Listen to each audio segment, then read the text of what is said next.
Minho gripped the control panel as the entire vessel shook violently. Sparks flew from broken wires above his head. The lights flickered on and off. Through the window he could see the blue and green planet growing larger and larger. They were going to crash, and there was nothing he could do to stop it. "Everyone get to the emergency pods," Captain Taeyang shouted from the bridge. His voice cracked with fear, but he was trying to stay calm for the crew. Minho didn't move. He was the engineer. If anyone could fix this, it had to be him. His fingers flew across the keyboard, trying to restart the navigation system. Nothing worked. The computer was completely dead. "Minho, we have to go now." Jisoo grabbed his arm. She was the ship's medic, and her face was pale with terror. "Just give me one more minute," Minho said. He refused to give up. There had to be something he could do. Yuna appeared in the doorway, her weapon already strapped to her back. She was their security officer, always ready for danger. The captain ordered everyone to evacuate. "That includes you." The ship hit the planet's atmosphere. The heat was incredible. Minho could feel it through the walls. The metal groaned and twisted. A loud explosion came from somewhere below them. They were out of time. "Fine," Minho said. He ran with the others toward the escape pods. But they were too late. Another explosion rocked the ship. The floor beneath Minho's feet split open. He fell through the gap, his hands grabbing desperately at the edges. He could hear Jisoo screaming his name. Then everything went black. When Minho woke up, he couldn't move his legs. Something heavy was crushing them. He tried to push it off, but it wouldn't budge. Pain shot through his entire body. He cried out. Around him, he could see the wreckage of the ship. They had crashed in some kind of forest. The trees were strange, with purple leaves and silver bark. The sky was orange, not blue like Earth's. Smoke rose from the broken ship in thick black clouds. Minho heard voices. They weren't speaking any language he knew. The words were musical, almost like singing. He turned his head and saw them. They were tall, much taller than humans. Their skin was a pale blue color that seemed to glow slightly in the dim light. They wore armor that looked like it was made from crystal. In their hands they held weapons that hummed with energy. There were at least 20 of them, standing in a circle around the crash site. One of them stepped forward. This one was different. Instead of armor, she wore a flowing dress that changed colors as she moved. Her hair was long and white, falling past her shoulders. On her head sat a thin crown made of the same glowing crystal as the soldiers' armor. She was speaking to the soldiers, pointing at the wreckage. Minho couldn't understand the words, but he could tell she was giving orders. The soldiers didn't move. They seemed to be arguing with her. The woman's voice grew louder. She pointed directly at Minho. He tried to stay quiet, to not draw attention to himself, but the pain in his legs was too much. He groaned. The woman heard him. She walked toward the wreckage, her dress flowing behind her like water. The soldiers shouted at her, but she ignored them. She climbed over twisted metal and broken equipment until she stood right next to Minho. Their eyes met. Hers were a deep violet color, unlike anything he had ever seen. She looked shocked, as if she had never seen a human before. She probably hadn't. She knelt beside him and examined the metal beam crushing his legs. She said something in her musical language. Minho shook his head. "I don't understand," he said weakly. "Please help me." The woman seemed to understand that he was in pain, even if she couldn't understand his words. She grabbed the metal beam and tried to lift it. It barely moved. She tried again, pulling harder. The beam shifted slightly. The soldiers were shouting now. They seemed angry. One of them climbed up to the wreckage and grabbed the woman's arm, trying to pull her away. She shook him off and said something sharp. The soldier backed away, but he looked furious. The woman turned back to Minho. She positioned herself better and lifted with all her strength. The beam rose a few inches. It wasn't enough. Minho tried to pull his legs out, but they were stuck. The woman looked around and found a piece of metal she could use as a lever. She wedged it under the beam and pushed down. The beam lifted higher. Minho pulled with all his remaining strength. His legs came free. The relief was immediate, but so was a new wave of pain. Minho looked down and saw that his left leg was twisted at a wrong angle. Blood soaked through his uniform. He was going to pass out again. The woman said something else to the soldiers. This time her voice was commanding. She was clearly someone important. But the soldiers still didn't move. They seemed afraid, but not of her. They were afraid of something else. The woman's face changed. She looked angry now. She reached down and grabbed Minho under his arms. She started to drag him away from the wreckage. The sharp edges of broken metal cut into her arms. Blue blood that glowed faintly dripped onto the ground. She was hurting herself to help him. "No," Minho said. "You're getting hurt, stop." But she didn't stop. She pulled him all the way to clear ground away from the smoking wreckage. Only then did she let go. She was breathing hard. Her arms were cut in several places. She looked at her wounds, then at Minho, then back at her wounds. She seemed surprised that she had injured herself. The soldiers surrounded them now. They were all talking at once, their voices rising. The woman stood up and faced them. She spoke in a calm but firm voice. Whatever she said made the soldiers go quiet. More soldiers arrived. These ones carried what looked like medical equipment. They approached Minho carefully as if he was dangerous. One of them pulled out a device and scanned him. The device beeped. The soldier looked at the woman and said something. The woman nodded. She pointed at Minho, then at a large vehicle that had just arrived. It looked like a transport. The soldiers picked Minho up, being careful with his injured leg. They carried him to the vehicle and placed him inside. Through the window, Minho could see the woman talking to another soldier. This one wore more decorations on his armor. He seemed to be in charge. The woman was pointing back at the wreckage. The soldier was shaking his head. Minho realized what she was asking. His crew.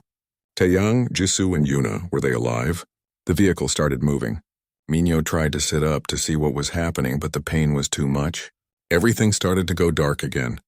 The last thing he saw was the woman watching the vehicle leave, her glowing blood still dripping from her arms onto the purple grass. Minho woke up in a room he didn't recognize.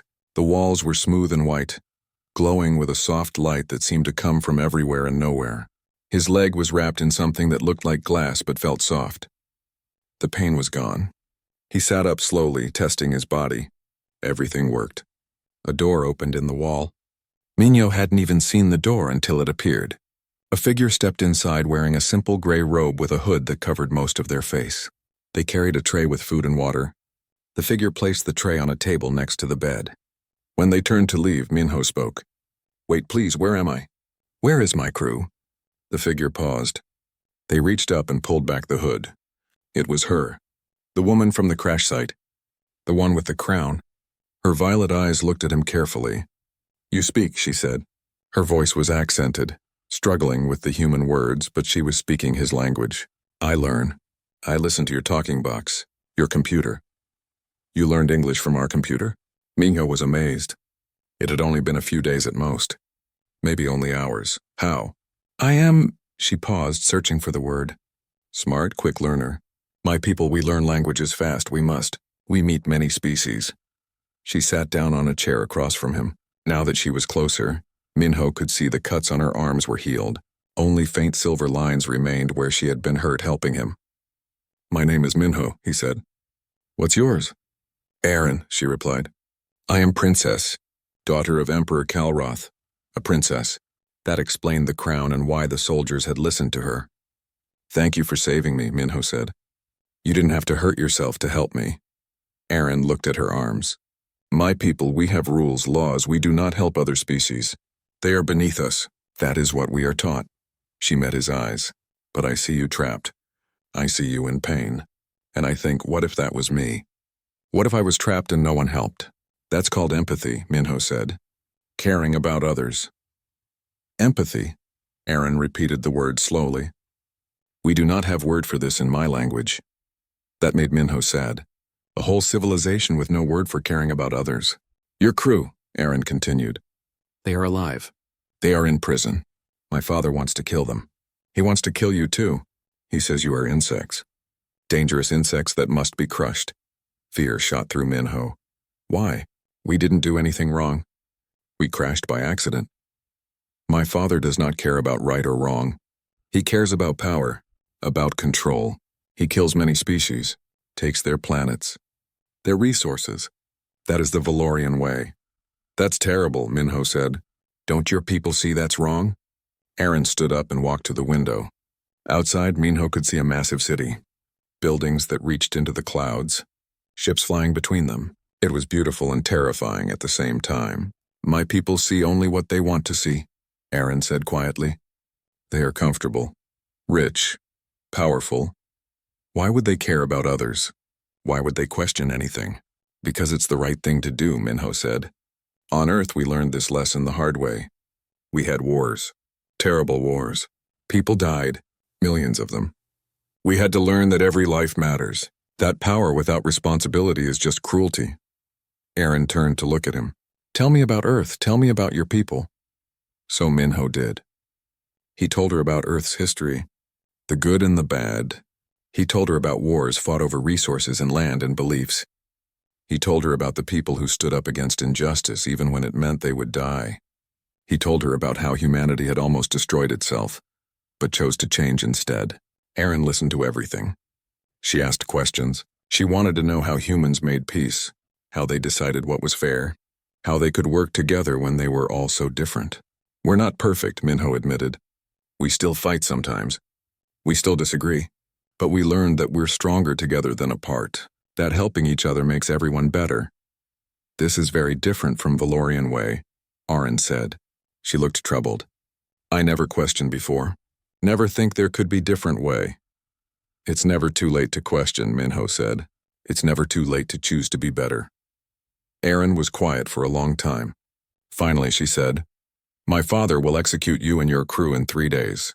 There will be a ceremony. He will show everyone what happens to species that enter our space. Can't you stop him? You're the princess. I have no power, Aaron said. I am just decoration. Something pretty for my father to show off. When I am older, they will marry me to another royal family. Make alliance. I am tool, not person with choice. That's wrong too, Minho said. You should be able to choose your own life. Should, Aaron repeated. But should and is are different things. She moved toward the door. I must go. If they find me here, they will know I speak to you. I am not supposed to be here. Wait, Minho called. Will you come back? Aaron paused at the door. Why? Because talking to you helps, Minho said honestly. Because I think you want to understand, and maybe I can help you see that there's another way to live. You are prisoner about to die, Aaron said. What can you teach me? I can teach you that hope is the most important thing, Minho said. Without hope, we're already dead. But with hope, anything is possible. Aaron looked at him for a long moment. Then she nodded once and left. But she came back the next day, and the day after that. Each time she wore the gray robe to disguise herself. Each time they talked for hours. Minho told her more stories about Earth, about people who fought for freedom, about scientists who cured diseases, about artists who created beauty, about ordinary people who did extraordinary things. And Aaron told him about Valoria, about the species they had destroyed, about the planets they had conquered, about the people who had tried to resist and failed. She told him these things with shame in her voice. I never saw it as wrong before, she said on the 3rd day. I see it now. Because of you. Because you show me different way. Then help us escape, Minho said. Help my crew. We can leave your planet. We won't tell anyone about this place. You do not understand, Aaron said.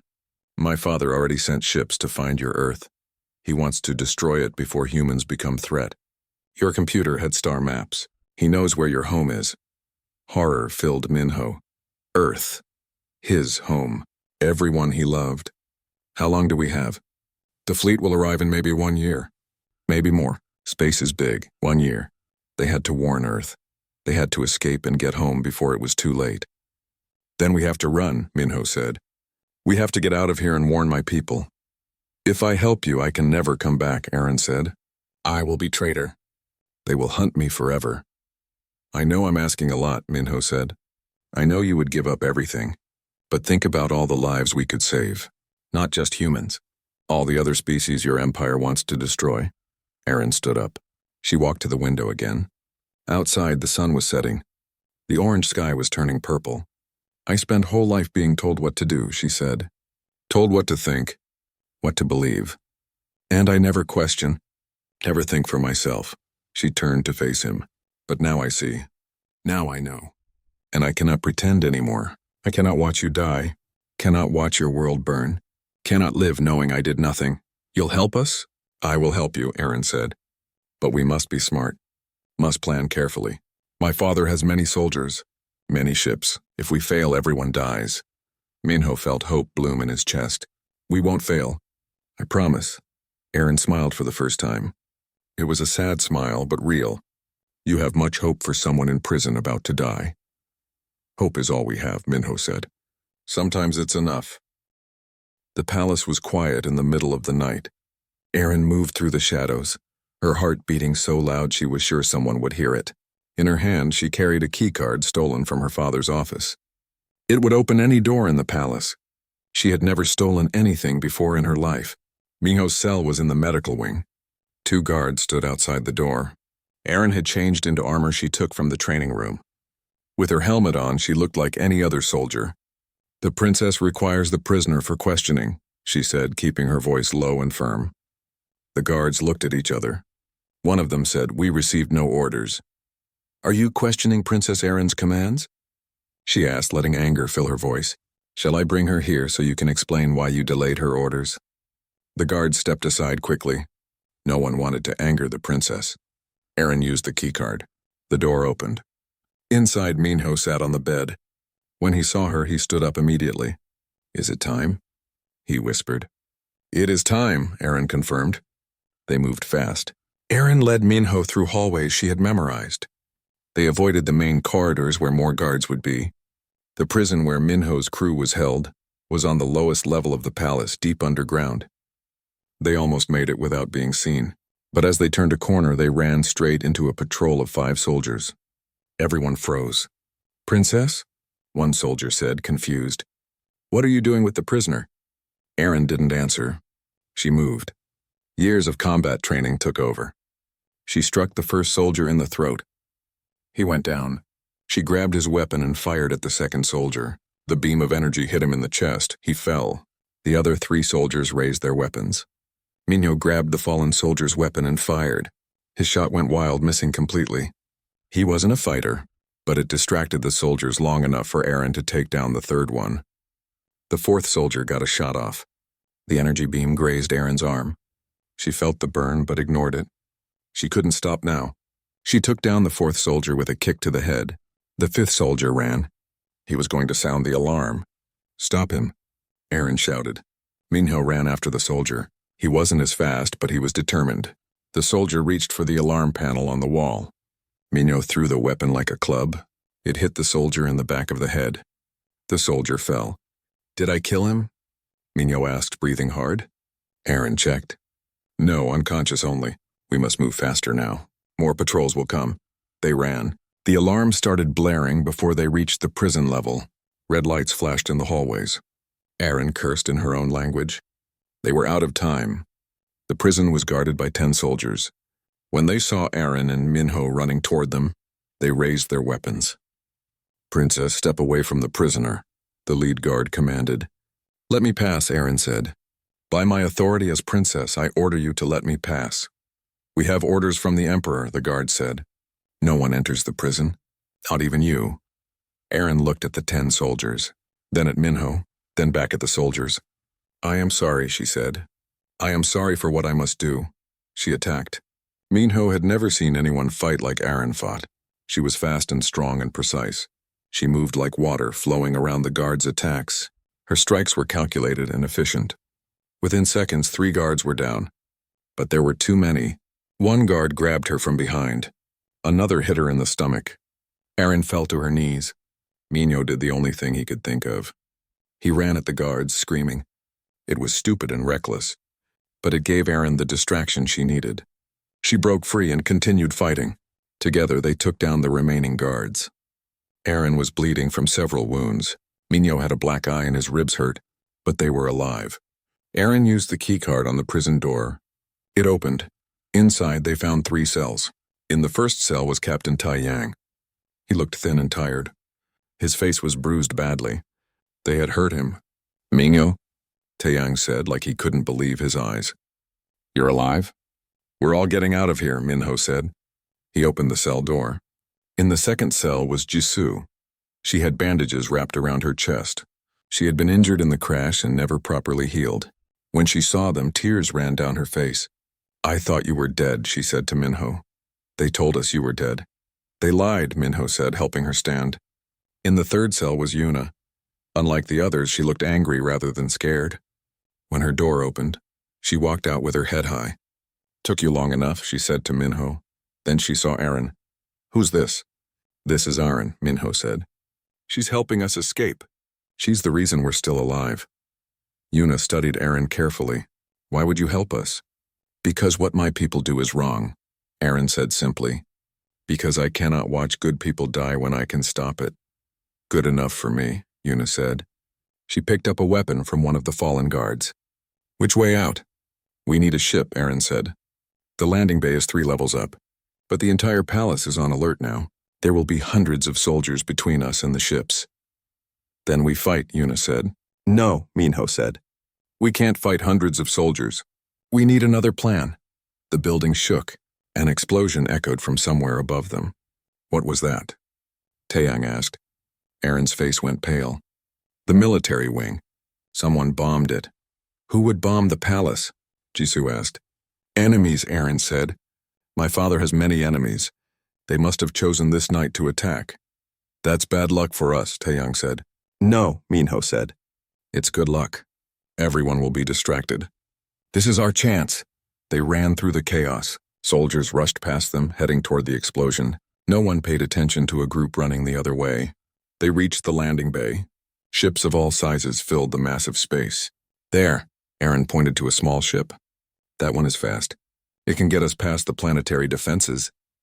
They ran toward the ship. They were almost there when someone stepped out from behind another ship. He was tall even for a Valorian. He wore black armor decorated with red markings. In his hand he held a sword that glowed with energy. His eyes were the same violet as Aaron's. Hello, sister, he said. Vexar, Aaron said, please, let us pass. You know I cannot do that, Vexar said. You are committing treason. You are betraying our family, our empire, everything we are. Our empire is built on murder, Aaron said. On the deaths of innocent species. I cannot be part of that anymore. These humans poisoned your mind, Vexar said. They made you weak. They made me see clearly, Aaron replied. Brother, please, come with us. You can leave this life behind too. Vexar laughed. It was a sad sound. I am a soldier, Aaron. This is all I know. This is all I am. Then we must fight, Aaron said. She drew her own weapon. No, Minho stepped forward. I'll fight him. Everyone stared at Minho like he was crazy. Even Aaron. You cannot win, Vexar said. You are human, weak, small. Maybe, Minho said. But if I fight you, will you let the others go? Minho, no, Aaron said. He will kill you. If I win, you let everyone go, Minho said to Vexar. We take the ship and leave. Vexar considered this. And if I win? Then do what you want with me, Minho said. But let the others go. They're innocent. Minho, this is suicide, Taeyang said. But Minho had already made up his mind. He picked up a weapon from a fallen guard. Vexar smiled. Very well, human. I accept your challenge. They fought. It was not a fair fight. Vexar was stronger, faster, and trained since childhood. Minho was an engineer who had never been in a real fight before. Vexar's first strike nearly took Minho's head off. Minho dodged at the last second. He swung his weapon. Vexar blocked it easily. The impact sent Minho stumbling backward. Is this the best humans can do? Vexar taunted. Minho didn't answer. He was thinking. He couldn't beat Vexar with strength. But maybe he didn't need to. He just needed to survive long enough. Vexar attacked again. This time Minho didn't try to block. He rolled to the side. Vexar's sword hit the ground where Minho had been standing. Minho kicked out, hitting Vexar's knee. It didn't hurt him much, but it made him stumble. They fought for what felt like hours, but was probably only minutes. Minho was bleeding from a dozen cuts. His entire body hurt, but he kept getting up. He refused to stay down. Why do you keep fighting? Vexar asked. He wasn't even breathing hard. You cannot win. Because my friends need me, Minho said.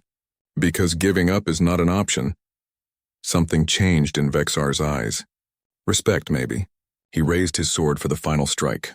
Aaron moved. She threw herself between Vexar and Minho. Stop, she screamed. Brother, please. I love you. Do not make me watch you kill him. Vexar's sword stopped inches from Aaron's face. His hand shook. Move, sister, he said quietly. No, Aaron said. If you want to kill him, you must kill me first. The siblings stared at each other. Finally, Vexar lowered his sword. Father has something, he said quietly. A weapon. It can destroy entire planets from space. He plans to use it on the human homeworld, and on any world that refuses to surrender. Why are you telling us this? Aaron asked. Because I'm tired, Vexar said. Tired of killing, tired of this endless war. But I do not have your courage, sister. I cannot leave. He stepped aside. Go before I change my mind. They ran to the ship. As they boarded, Minho looked back. Vexar stood alone in the landing bay watching them. He looked sad. The ship lifted off. Alarms blared. Defense weapons fired at them. But Aaron was a skilled pilot. She dodged every shot. They broke through the atmosphere in Part 4. Hunted across the stars, the ship was small and cramped. 5 people trying to live in a space meant for 2. They had been running for 3 weeks now, jumping from system to system, never staying anywhere long enough to be found. Jizoo sat in the medical corner, trying to treat her own wounds with the limited supplies they had. Her injuries from the crash had gotten worse during their escape. She needed proper medical attention, but they couldn't risk going to any major station. Taeyang was at the navigation console, plotting their next jump. His hands shook slightly. The torture he had endured in prison had left marks on his mind as well as his body. He barely slept anymore. Yuna was checking their weapons. They didn't have many. A few stolen guns, some grenades, and a lot of determination.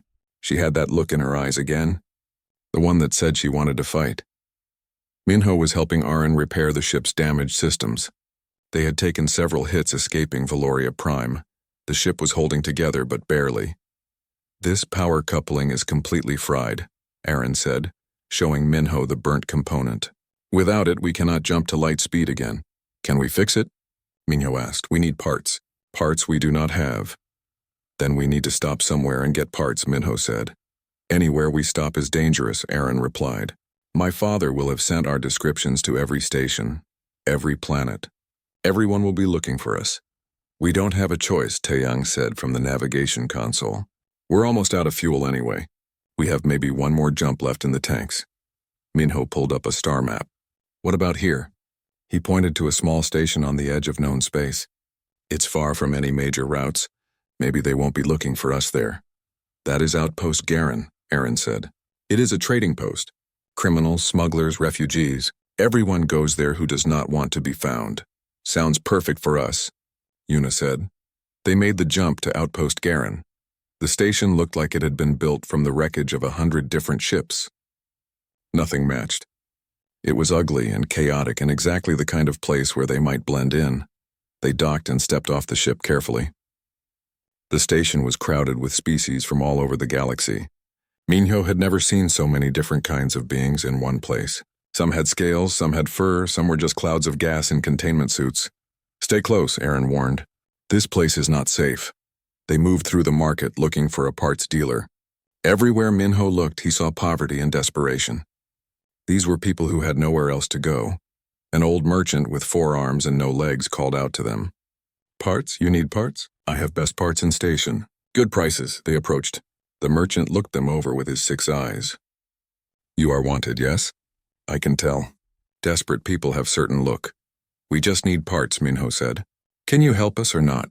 I can help. But parts are expensive. What you have to trade? They had almost nothing. The little money they had wouldn't be enough. We have this ship, Taeyang said.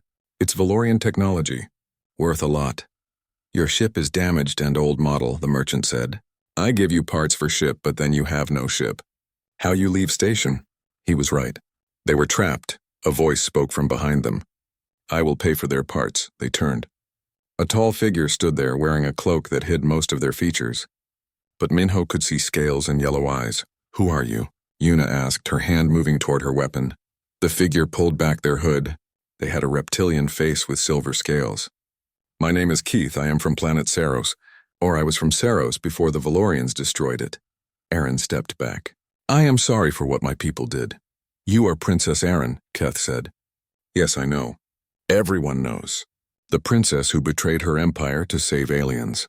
You are famous now, or infamous depending on who you ask. You hate me, Aaron said quietly. I hate what your people did, Keth said. But you? You chose differently.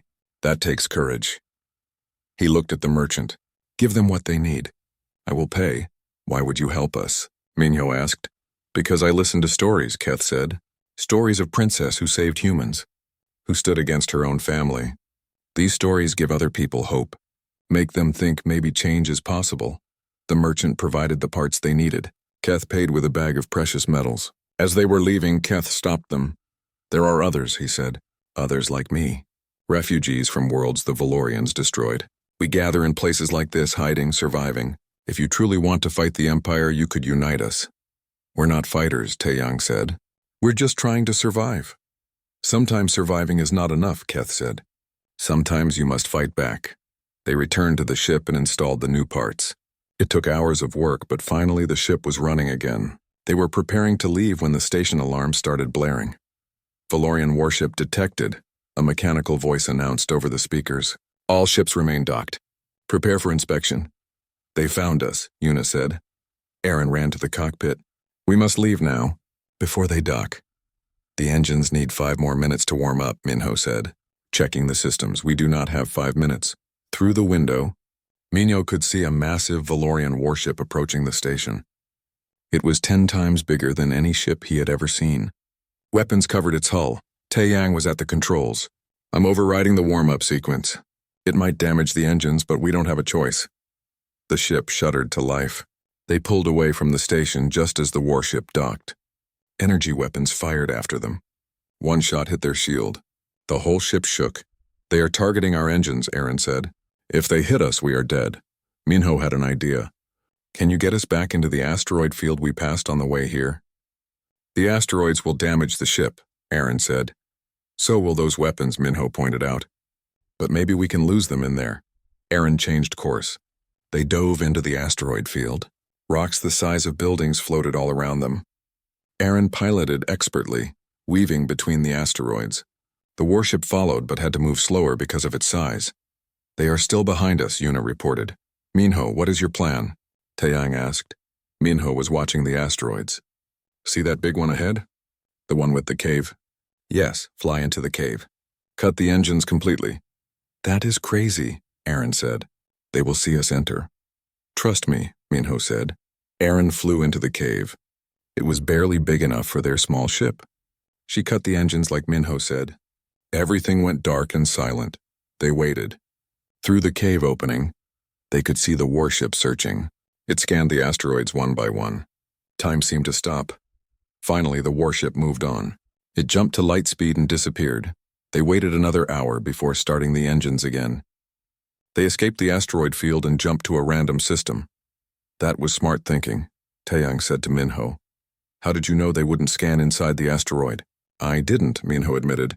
I hoped they would assume we wouldn't be dumb enough to hide in an asteroid cave. You gambled with all our lives, Yuna said. But she was smiling. That night, as they drifted through empty space, Aaron found Minho in the cargo hold. He was sitting alone, staring at a photo on his communication device. It was a picture of Earth, of home. You miss your planet, Aaron said, sitting beside him. Every day, Minho said. I think about my family, my friends, everyone I left behind, and I know that your father's fleet is heading there right now, that everyone I love might die and there's nothing I can do about it. We will warn them, Aaron said. We will find a way, will we? Minho asked. We're 5 people in a broken ship running from an empire that controls thousands of worlds. How can we possibly win? Aaron was quiet for a moment. Do you remember what you told me? About hope? Hope doesn't stop warships. No, Aaron agreed. But it stops despair, and despair is what truly defeats us. She put her hand over his. You changed me, Minho. You showed me that one person can make difference. That choices matter. If we give up now, then what was the point of any of it? Minho looked at their hands. Hers glowing faintly blue, his ordinary and human. So different. But in that moment, they felt the same. You're right, he said. We can't give up. No, Aaron said. We cannot. The next morning, they gathered in the common area. Keth's words were still in Minho's mind. I've been thinking, Minho said. We can't run forever. Eventually, they'll catch us, or we'll run out of places to hide. What are you suggesting? Taeyang asked. We fight back, Minho said. Not alone. We find the other refugees, the other people the Empire hurt. We unite them. We build a resistance, and that is impossible, Aaron said. The Empire is too strong. Maybe, Minho said. But we won't know unless we try. And if we're going to die anyway, I'd rather die fighting than hiding. Yuna stood up. I'm with Minho, I'm tired of running. Jisoo nodded slowly. If we can save even one world, it's worth trying. Taeyang looked at each of them. Finally, he smiled. Well, I never expected to live this long anyway. Let's do it. They looked at Aaron. She was the one who had given up everything, who had lost her home, her family, her entire life. This decision was hers to make. Aaron stood. My brother told us about my father's weapon. If we do nothing, he will destroy planet after planet. He will kill billions, she met Minho's eyes. So yes, we fight. We build this the asteroid base was hidden deep in a field of broken rocks and dead moons. No one would find it unless they knew exactly where to look. Inside, hundreds of refugees from dozens of different species lived in cramped tunnels carved from stone. They called it Haven, though it looked nothing like a safe place. Minho walked through the tunnels with Aaron beside him. The refugees stared at them. Some looked hopeful. Others looked angry. Most just looked tired. Keth met them at the central chamber. You came. I was not sure you would. You said there were others who wanted to fight, Minho said. We want to meet them. Keth led them deeper into the base. They entered a large cave that had been converted into a meeting hall. About 50 beings sat on rocks and crates, all watching as Minho and his crew entered. These are the resistance leaders, Keth explained. Each one represents refugees from different conquered worlds. An insect-like creature with 6 arms stood up. You are Princess Aaron, daughter of the monster who killed my children. Aaron didn't flinch. Yes, and I'm sorry for what my father did. I cannot undo it, but I can help stop him from hurting anyone else. Pretty words, said a being made of living crystal. But words do not fight warships. What can you actually offer us? Minho stepped forward. I know you have no reason to trust us. We're just 5 people. We have 1 ship and barely any weapons. But we have something important. We have information about the Empire's weapon, the one they're going to use to destroy entire planets. The room exploded with noise. Everyone was talking at once, shouting, arguing. Silence! Keth roared. The room went quiet. Let them speak. Minho told them everything Vexar had revealed. About the weapon. About the plan to use it on Earth and any world that resisted. This weapon must be destroyed, said a tall being with red skin. But how? The Empire has thousands of ships, millions of soldiers. We have nothing. We have knowledge, Aaron said. I grew up in the palace. I know how the Empire thinks. How they plan. Their weaknesses. What weaknesses? The crystal being asked. They seem pretty strong to me. They are arrogant, Aaron explained. They believe no one can challenge them. They do not expect resistance. That is their weakness. That's not enough, someone called out. Minho looked around the room. These people were desperate and scared. They had lost everything. Why would they believe in hope now? You're right, Minho said. It's not enough. But let me tell you a story about my people, about humans. He told them about Earth's history, about how humans had faced extinction many times, wars, diseases, disasters.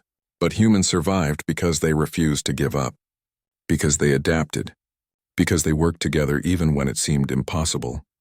We're not the strongest species, Minho said. We're not the smartest or the fastest.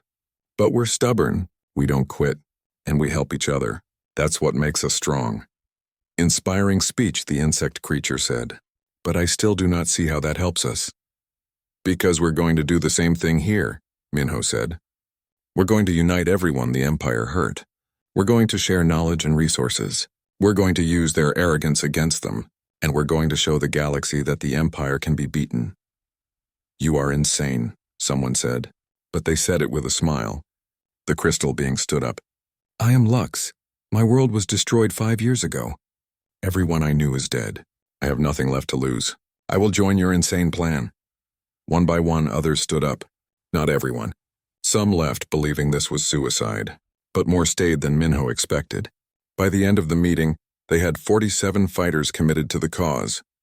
It was a start. The next few months were hard. They had to train people who had never fought before. They had to find weapons and ships. They had to plan attacks that would hurt the Empire without getting everyone killed. Minho spent most of his time in the engineering section. The base's power system was failing. It had been barely functioning for years. If it died completely, everyone in the base would die. This is a disaster, Minho said, looking at the ancient machinery. Half of these parts should have been replaced a decade ago. We do not have resources for new parts, Keth said. We use what we have. Minho studied the system for days. He barely slept. Jisoo kept bringing him food, worried he would collapse. But Minho couldn't stop.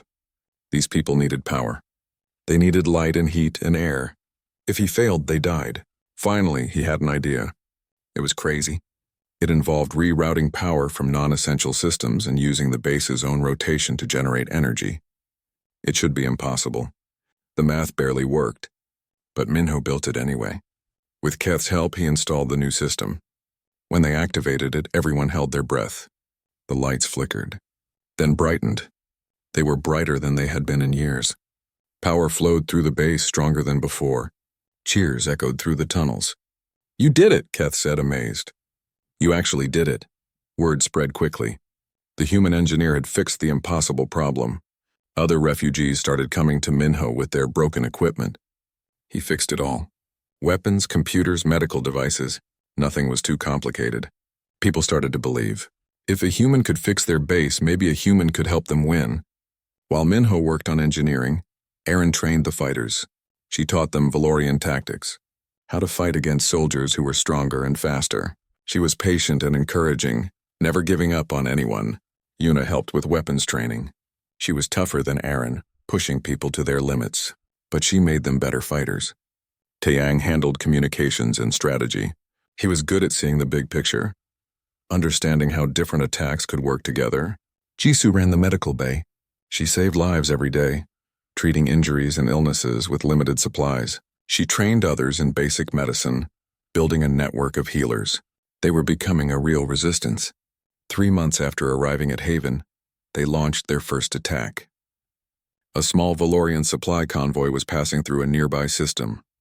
The resistance hit them fast and hard, stealing supplies and disappearing before reinforcements arrived. The Empire barely noticed, but the refugees did. They had struck back. They had won, even if it was just a small victory. More attacks followed. Supply depots destroyed, communication stations hacked, patrol ships ambushed. Nothing major, but enough to be annoying, enough to prove they existed. The resistance grew. More refugees joined. Word spread across the galaxy about the humans who dared to fight the Empire, about the princess who betrayed her family for justice. They moved from the asteroid base to a larger facility on an abandoned moon, then to an old military station in dead space. Each time they grew stronger. But so did the Empire's response. They started hunting the resistance seriously, sending fleets instead of patrols, offering rewards for information. One night, an urgent message came through. It was encrypted using Valorian military codes. Erin decoded it. Her face went pale as she read. "What is it?" Minho asked. "My father," Aaron said quietly. "He is coming personally, with half the Imperial fleet. He knows where we are." "How?" Yuna demanded. "We've been careful.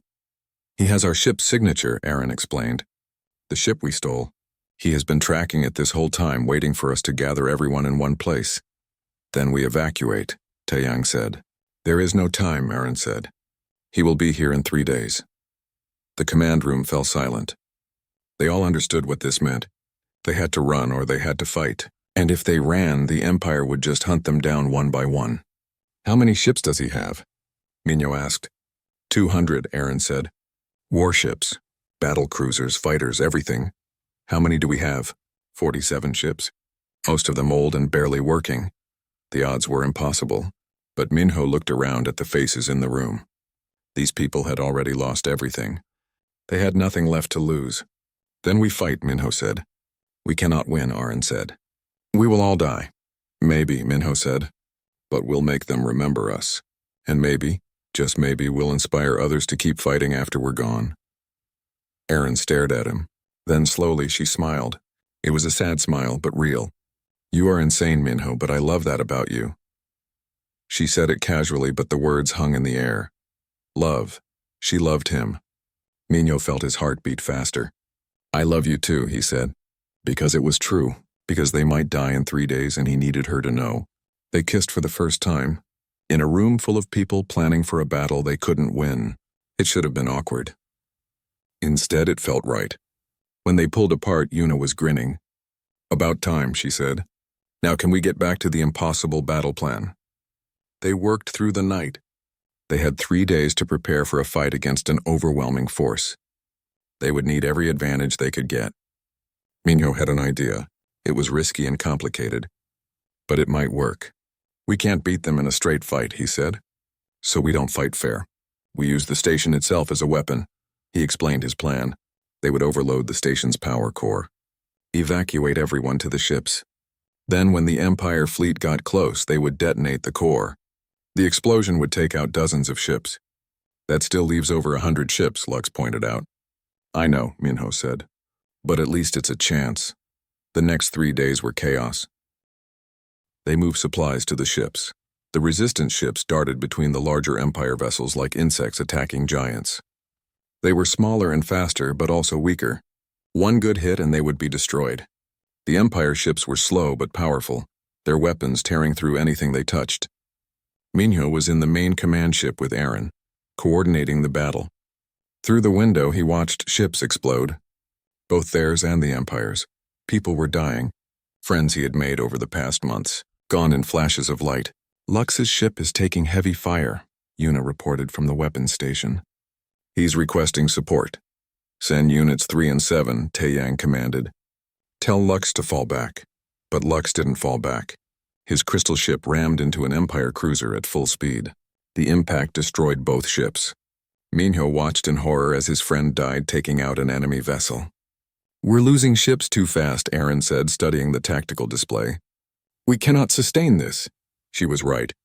They had lost 15 ships already. The Empire had lost only 30.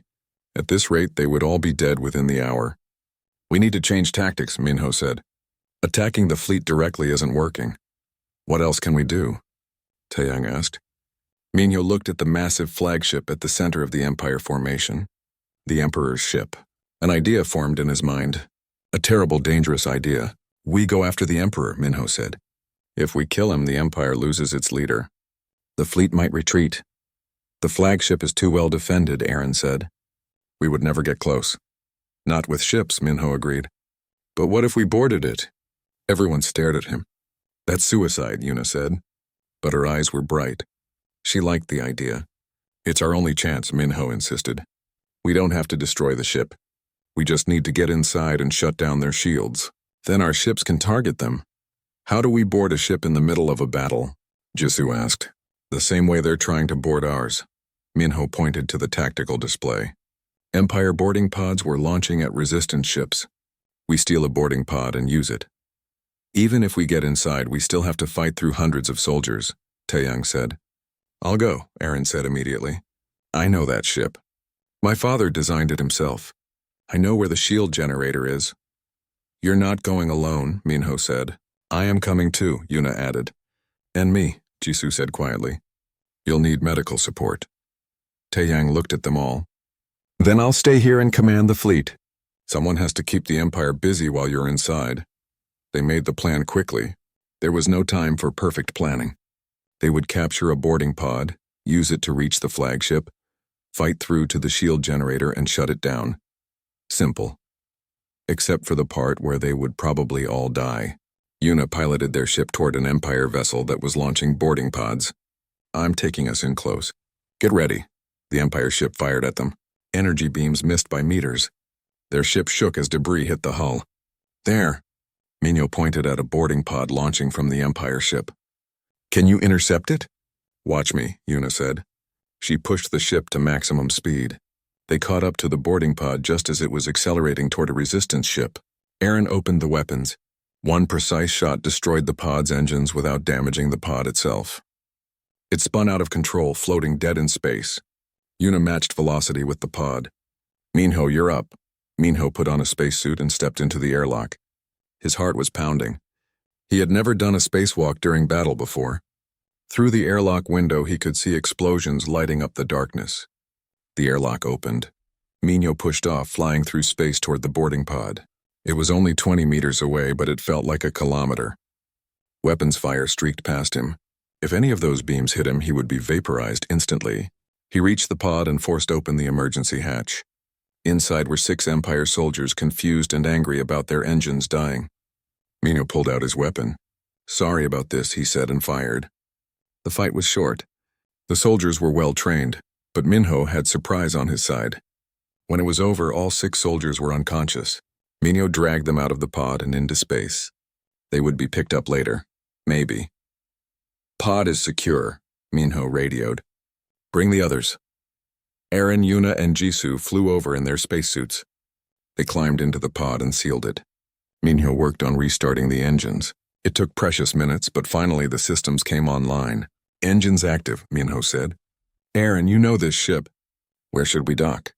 Eren studied the flagship's layout on the pod's computer. "The medical bay. It is on the outer hull. Less security than other areas." Yuna aimed the pod at the flagship. The massive ship filled their entire view. It was so large it had its own gravity. Smaller ships orbited around it like moons. "We're being scanned," Jisoo warned.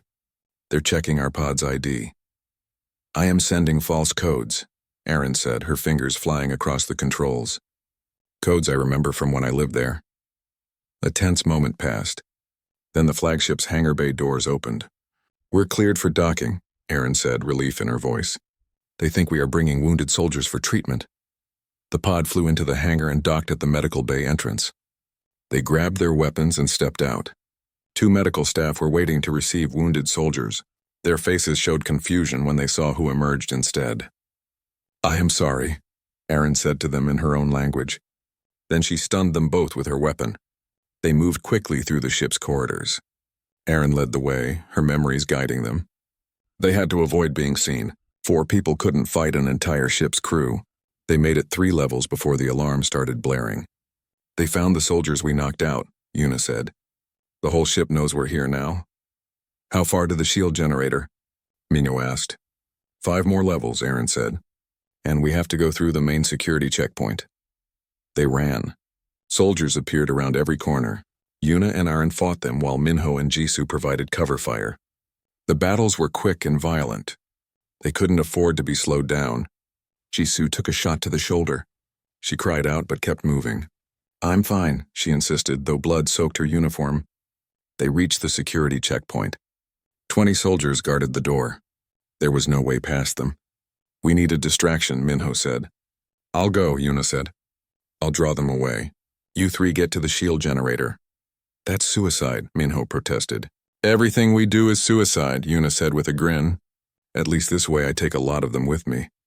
Before anyone could stop her, Yuna ran out into the corridor, firing her weapon and shouting. The soldiers chased after her. Her shots and screams echoed down the hallway, growing more distant. "We must move now," Eren said, tears in her eyes. "We cannot waste her sacrifice." They slipped past the now empty checkpoint and continued deeper into the ship. Behind them they heard the sounds of fighting. Then silence. Yuna was gone. 2 more levels, Eren said, her voice breaking. They fought through 2 more corridors. Jisoo was getting weaker from blood loss, but she refused to stop. Minho supported her as they ran. Finally, they reached the shield generator room. It was massive, filled with technology that hummed with power, and standing in front of it was Vexar. "Hello, sister," he said. "I knew you would come here." "Brother, please," Eren said. "Let us pass." "I cannot," Vexar said. "My duty is to protect this ship." "Your duty is to do what is right," Eren replied. "Deep down you know what the Empire does is wrong." Vexar drew his sword. "Perhaps. But I am a soldier. Right and wrong do not matter. Only orders." "Then we fight," Eren said, drawing her own weapon. "No," Minho stepped between them. "I'll fight him. You shut down the shields." "Minho, he will kill you," Eren said. "Maybe," Minho said. "But you're the only one who knows how to shut down the shields." "It has to be you." Eren looked at Vexar, then at Minho. Finally, she nodded. She and Jisoo moved toward the shield controls while Minho faced Vexar. "You fought me once before," Vexar said. "You lasted longer than I expected. But this time I will not hold back." They fought. Vexar was faster and stronger just like before. But Minho had learned. He had trained with Yuna and Eren for months. He was better now, still not good enough.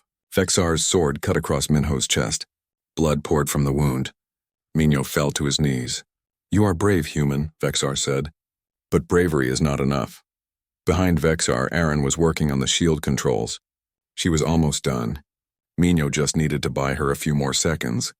He forced himself to stand. Every movement sent pain through his body. But he attacked again. Vexar blocked easily and struck back. His sword went through Minho's shoulder. Minho screamed. He fell backward, hitting the ground hard. He couldn't get up this time. Everything hurt. He was dying. Vexar raised his sword for the final blow. Then he hesitated. He looked at Minho lying broken on the floor, at Aaron desperately trying to save everyone, at Jisoo bleeding and exhausted but still helping. "Why?" Vexar asked. "Why do you fight so hard?" "You cannot win." "Because," Minho coughed blood, "because some things are worth dying for." Something changed in Vexar's eyes. The sword lowered. "The weapon," he said quietly. "Father's weapon. It is in the ship's core. Section 12. If you destroy it, you save countless worlds. Brother," Aaron said, surprised. "I'm tired of killing," Vexar said. "Tired of this endless war." My white light. That was the first thing Minho saw when he opened his eyes. Bright, sterile white light that made him want to close them again. "He's waking up," a familiar voice said. "Jisoo." Minho tried to sit up. Pain shot through his entire body, forcing him back down. Everything hurt. His chest, his shoulder, his legs, everything. "Do not move," Jisoo said, appearing in his vision. She looked tired, with dark circles under her eyes. But she was smiling. "You have been unconscious for 3 months. Your body needs time to adjust." 3 months? Minho's voice was rough from not being used. "You were dying," Jisoo explained. "We barely got you to a medical station in time. Even then, the doctors said you would not survive.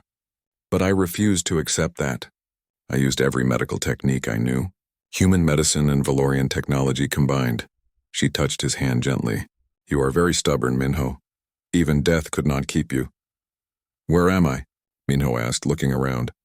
The room was clean and modern, nothing like the rough facilities they had used before. "New Haven Station," Jisoo said. "The Resistance built it after the battle. A real base this time, not hiding in asteroids." "The battle. We won?" "We won," Jisoo confirmed.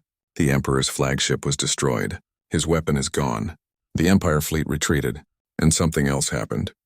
Something amazing." Before she could explain, the door opened. Aaron rushed in, her eyes wide with hope and fear. When she saw Minho awake, she stopped, covering her mouth with her hands. "You are alive," she whispered. "You are really alive." Minho tried to smile, though it hurt. "Hard to kill." Aaron crossed the room in 3 steps. She grabbed his hand, holding it tight. "I thought I lost you. I thought you were gone forever." "I'm here," Minho said. "I'm not going anywhere." They stayed like that for a long moment, just holding hands. No words needed. Finally, Jisoo cleared her throat. "I will leave you two alone, but Minho, do not try to move too much. You have serious injuries that are still healing." After Jisoo left, Aaron sat on the edge of the bed. She looked different somehow. Older, maybe. More tired, but also more peaceful. "What happened?" Minho asked. "After the battle?" "Everything changed," Aaron said. "The Empire fleet retreated when they saw my father's ship destroyed, but something else happened. The battle was broadcast. Someone on one of the ships recorded everything and sent it across the galaxy." "Broadcast?" "Everyone saw it," Aaron explained. "They saw how a small resistance fought against impossible odds. They saw the flagship destroyed. They saw proof that the Empire could be beaten. And they saw me, a Valorian princess, fighting against my own people for what was right. What did the Empire do? At first, nothing. They tried to hide what happened. But too many people had seen. Too many Valorians started questioning, why are we conquering other worlds? Why are we killing innocent species? For the first time, our people began to doubt. Aaron stood and walked to the window. Outside, Minho could see ships coming and going. Dozens of them, all different types. Then the rebellion started. Aaron continued. Not just from conquered species. From Valorians themselves. Soldiers who refused to fight. Citizens who protested. Entire planets that declared they would no longer follow the Emperor's commands. A civil war? Not exactly, Aaron said. More like a collapse. The Empire was built on fear and control. When people stopped being afraid, when they saw that resistance was possible, everything fell apart. Where is your father now? Aaron's face darkened. Dead. Vexar killed him during the battle, destroyed the weapon and the Emperor both. My brother gave his life to save billions. Minho was quiet. He remembered Vexar's final words, the tiredness in his eyes. He was a good man in the end. He was, Aaron agreed. And now there is a new leader on Valoria Prime. Who? My cousin Vexar's closest friend. He is trying to reform the Empire, make it into something better. It is slow work. Many Valorians still believe in the old ways, but change is happening. Minho looked at Aaron. And what about you? Are you going back? Aaron shook her head. Valoria is not my home anymore. My home is here, with the Resistance, with you. She came back to the bed and took his hand again. We have work to do, Minho. The Empire may be weakening, but there are still worlds that need help, still species that need protection. The Resistance is growing every day. Ships arrive constantly, bringing people who want to help. How many ships do we have now? 300, Aaron said with a smile. And more joining every week. We also have supplies, weapons, and volunteers. The galaxy is waking up, Minho, because of what we did, because you showed them that hope is not foolish. Minho tried to process everything. 3 months. So much had changed in 3 months. Over the next few weeks, as Minho recovered, he learned more about what had happened. Taeyang visited often, bringing reports about the Resistance's activities. They were no longer just hiding and surviving. They were actively helping rebuild worlds the Empire had damaged. We sent supplies to Saros last week, Taeyang said. Keth's homeworld. They are starting to rebuild their cities, and there are teams helping other planets too. Medical teams, engineers, teachers. We are making a real difference. Yuna's death weighed heavy on everyone. They held a memorial service for her and the others who had died in the battle. 40 ships had been lost, hundreds of people. But their sacrifice had saved millions. She died the way she would have wanted, Taeyang said quietly, fighting for something bigger than herself. Minho's recovery was slow. His injuries had been severe. Even with Valorian technology, he would never be quite the same. He had scars across his chest and shoulder. His left arm didn't move as well as it used to, and he walked with a slight limp now. But he was alive, and he could still work. As soon as Jisoo cleared him for light duty, Minho returned to the engineering section. There was always something that needed fixing. Ships, power systems, weapons. The Resistance depended on their equipment working perfectly. Minho found he was good at training others too. He taught refugees how to repair their own equipment, how to improvise when they didn't have the right parts, how to make old things work like new. One day, while Minho was teaching a class on power systems, an alert came through. A ship had arrived with urgent news. Minho hurried to the command center. Aaron was already there, along with Taeyang and several other Resistance leaders. What's happening? Minho asked. A message from Earth, Taeyang said, his voice shaking with emotion. They received our warning about the Empire. They have been preparing for years, building defenses, and now they want to join the galactic community officially. Minho felt tears in his eyes. Earth, his home, safe. There is more, Aaron said. Earth is sending a fleet, not to fight but to help. They want to join the Resistance. Help rebuild the galaxy. Humanity was coming to the stars, not as conquerors but as friends. Over the following months, more species joined the Resistance. They renamed it the Galactic Coalition. It was no longer about fighting the Empire. It was about building something better, a galaxy where all species could live in peace. Earth's arrival changed everything. Humans brought new ideas, new technology, new perspectives. They worked alongside Valorians, and slowly, old hatreds began to fade. Minho watched all of this happen with amazement.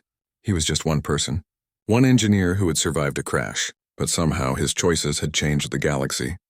One evening, 6 months after waking up, Minho stood on the observation deck watching ships arrive for a peace summit. Representatives from 100 worlds were gathering to discuss the future. Aaron joined him, standing close enough that their shoulders touched. Do you ever regret it? Minho asked. Everything you gave up? Aaron thought for a moment. I gave up a title that meant nothing. A life of luxury built on others' suffering. Power that came from cruelty, she looked at him. But I gained something far more valuable. Purpose, friends, love. She took his hand. No, I do not regret anything. Even the pain? Minho asked, touching the scar on his chest. Especially the pain, Aaron said. The pain reminds me that I am alive. that I chose to fight for something worth fighting for, that I would rather have scars and meaning than comfort and emptiness. Minho understood. His body would never be the same. He would carry these injuries for the rest of his life. But he was alive, and more importantly, he had helped save billions of lives. What happens now? Minho asked. Now we build, Aaron said. We help worlds heal. We create alliances. We teach species to work together. It will take years, maybe generations. But we started something, Minho. We showed the galaxy that change is possible. A ship arrived at the station. It was from Earth, the first official diplomatic mission.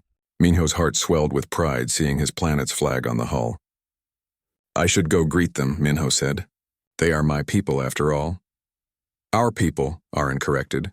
I may not be human, but Earth gave me hope. That makes me connected to it too. They walked together to the docking bay. Other resistance members joined them. Taeyang, Jisoo, Keth, Lux, and dozens of others. All species, all backgrounds united in one purpose. The Earth ship docked. The airlock opened. Out stepped the diplomats, looking around in wonder at the diverse crowd waiting to greet them. One of them, a woman with gray hair and kind eyes, approached Minho. You are Minho? She asked.